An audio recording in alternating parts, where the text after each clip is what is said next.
আসসালামু আলাইকুম ওরহমতুল্লাহি ওয়াবারকাতু।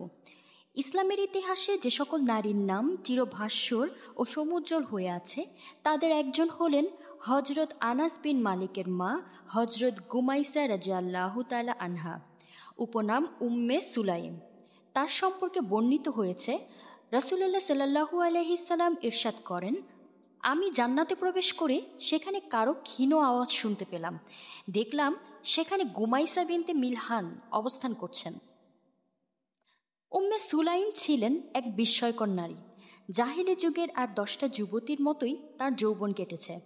সে সময় তিনি মালিক বিন নজরের সাথে বিবাহ বন্ধনে আবদ্ধ হন। মদিনাতে ইসলামের আগমনকালে মদিনার আনসাররা ইসলাম গ্রহণ করলে উম্মে সুলাইমও ইসলামের অগ্রবর্তীদের দলে সামিল হন।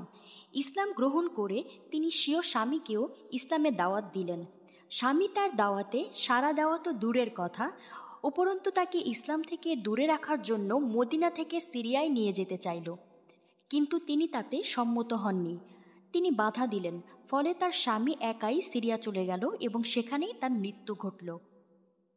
উম্মে সুলাইম ছিলেন অত্যন্ত বিদুষী ও অনন্য সুন্দরী। স্বামীর মৃত্যু হলে মদিনার পুরুষরা তাকে বিয়ের প্রস্তাব দেওয়ার জন্য রীতিমতো হুমড়ি খেয়ে পড়ল। বহু প্রস্তাবও এলো। মদিনার সম্ভ্রান্ত যুবক আবু তালহাও তাকে বিয়ের প্রস্তাব দিলেন, যিনি তখনও ইসলাম গ্রহণ করেননি। আবু তালহার প্রস্তাবে তিনি জবাব দিলেন, আমিও তোমার প্রতি আগ্রহী। তোমার মতো ব্যক্তি প্রস্তাব ফিরিয়ে দেওয়া যায় না, কিন্তু তুমি অমুসলিম আর আমি মুসলিম নারী। তুমি ইসলাম গ্রহণ করলে মোহর ছাড়াই আমি তোমার সাথে বিয়েতে রাজি। তোমার ইসলাম গ্রহণই আমার কাছে মোহর সমতুল্য। এরপর উম্মে সুলাইম আবু তালহাকে ইসলামের দাওয়াত দিলেন।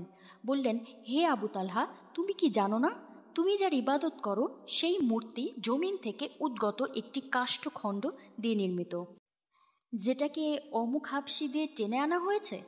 আবু তালহা বললেন, হ্যাঁ জানি।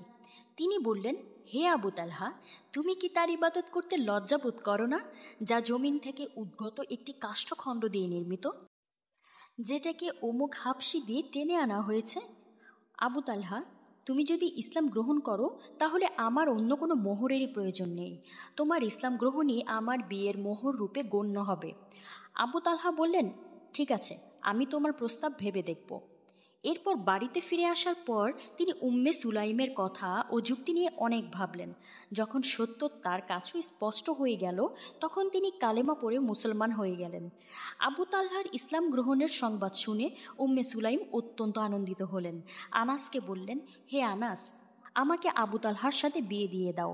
আনাস তার মায়ের বিয়ের ব্যবস্থাপনা করলেন। সেই সময় উম্মে সুলাইমের মোহর ছিল ব্যাপক আলোচিত একটি মোহর। তার মোহরকেই তখন সর্বোত্তম মোহর বলে গণ্য করা হতো।